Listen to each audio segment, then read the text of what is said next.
দক্ষিণী সুপারস্টার প্রভাসের নতুন সিনেমা রাজা সাব মুক্তি ঘিরে ব্যাপক উন্মাদনা সৃষ্টি হয়েছে। শুক্রবার ভারতে মুক্তির পর থেকেই বিভিন্ন প্রেক্ষাগৃহে উপচে পড়া ভিড় দেখা যায়। কোথাও কোথাও এই উন্মাদনা নিয়ন্ত্রণের বাইরে চলে গিয়ে উত্তপ্ত পরিস্থিতির সৃষ্টি হয়।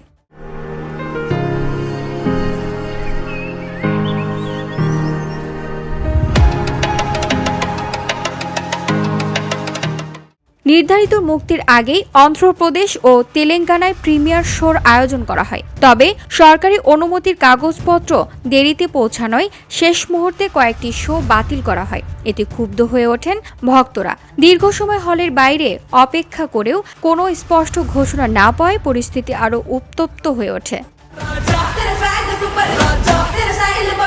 সবচেয়ে উত্তেজনাকর অবস্থা তৈরি হয় হায়দ্রাবাদের বিমল থিয়েটারে। সেখানে কয়েকশো ভক্ত গেট ভেঙে হলের ভেতরে ঢুকে পড়েন। সামাজিক যোগাযোগ মাধ্যমে ছড়িয়ে পড়া ভিডিওতে দেখা যায় প্রবেশের জন্য হুড়োহুড়ি ও ধাক্কাধাক্কি চলছে, যা পরিস্থিতিকে আরও বিশৃঙ্খল করে তোলে।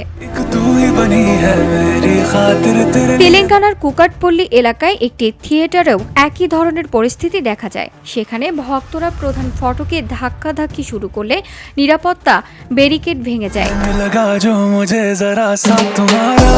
পরিস্থিতি নিয়ন্ত্রণে আনতে পুলিশ ও হল কর্তৃপক্ষকে লাঠিচার্জ করতে হয় বলে প্রতিবেদনে জানানো হয়েছে।